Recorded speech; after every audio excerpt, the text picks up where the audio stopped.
इसे हर साल भीख ही मांगता रहता है रे भोला राम। कभी कुछ काम धंधा भी कर लिया कर, भाग्य भरोसे कब तक जिएगा। बस हाथ फैलाना आता है तुझे। जा यहाँ से, कहीं और जाके रो अपनी गरीबी का रोना। हर बार यही नाटक करता है। काम करने की आदत डाल, भीख मांगकर पेट भरना कब तक चलेगा रे। भोला राम की आंखों से आंसू टपक पड़े। भीगते कपड़े और ठंडी हवा ने उसे कंपा दिया। खाली हाथ लौटते वक्त उसके दिल में एक ही सवाल था, क्या गरीब का कोई अपना नहीं होता है। वो जैसे तैसे घर पहुंचा। सुनीता ने बिना कुछ पूछे उसके चेहरे को पढ़ लिया। उसने भी कुछ नहीं कहा। उस रात बच्चे भूखे पेट मां से लिपट कर सो गए। भोला राम छप्पर के नीचे बैठा बरसते पानी को देखता रहा। उसी रात पहली बार उसके मन दर्द था। रात गहराती जा रही थी। आसमान में काले बादल गरज रहे थे। बिजली की चमक में भोला राम की झोपड़ी साफ दिखाई दे रही थी। कच्ची दीवारें, टीन और घास फूस की छत जो हर तेज हवा के झोंके में हिल जाती थी।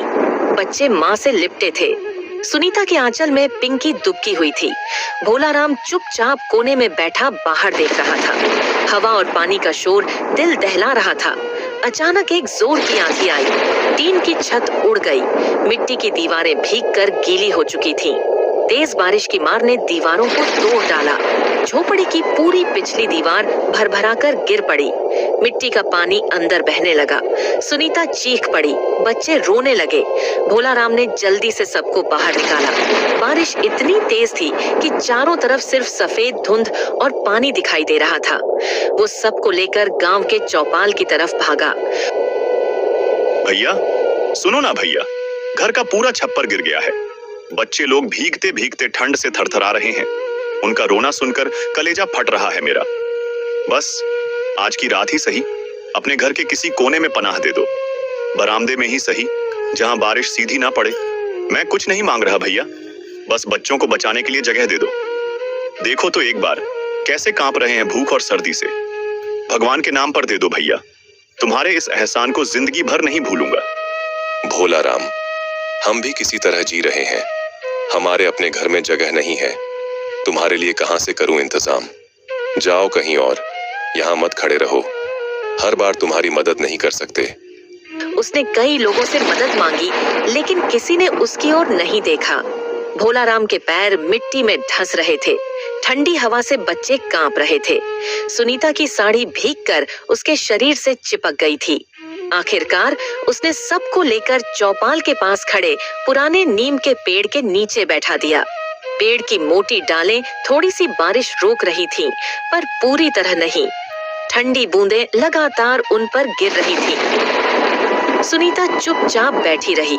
हवा इतनी तेज थी कि लगा मानो पेड़ उखड़ जाएगा।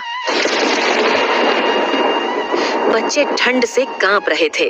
राजू ने भोला राम से पूछा, बाबा अब हम कहाँ रहेंगे? हमारा घर तो टूट गया ना, सब गीला हो गया, मिट्टी भी गिर गई। बाबा हम अब कहाँ सोएंगे? मुझे बहुत ठंड लग रही है बाबा। कोई हमें अपने घर में भी जगह नहीं दे रहा। ऐसा क्यों है पिताजी? हमने तो किसी का बुरा नहीं किया, फिर लोग हमारी मदद क्यों नहीं करते? बाबा क्या हम बहुत गरीब हैं इसीलिए? बाबा मुझे बहुत डर लग रहा है, हमें अब कौन बचाएगा? भोला राम के पास कोई जवाब नहीं था। उसकी आंखों से आंसू बह निकले, जो बारिश की बूंदों में मिल गए। वो सारी रात पेड़ के नीचे बैठा रहा।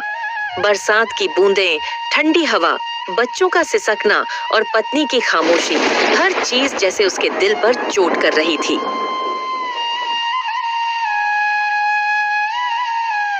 उसने आसमान की तरफ देखा और मन ही मन कहा, हे भगवान, ये कैसी परीक्षा है? क्या गरीब के लिए जमीन पर जगह भी नहीं बची? सुबह की पहली किरण भी बदली हुई थी। आसमान में सूरज था, लेकिन बादल अब भी मंडरा रहे थे। पूरी रात भीगने के बाद बच्चे बुखार से तप रहे थे। भोला राम सारी रात नहीं सोया था। वो बस नीम के पेड़ की मोटी डालों को देखता रहा। जब सुबह हुई तो उसने पेड़ के तने को छूकर देखा। पेड़ ठंडा था, लेकिन मजबूत। उसकी मोटी शाखाएं जमीन से करीब 10 फीट ऊपर चारों तरफ फैली हुई थीं। उन शाखाओं के बीच थोड़ी सी जगह थी, जहां आराम से एक छोटा घर बन सकता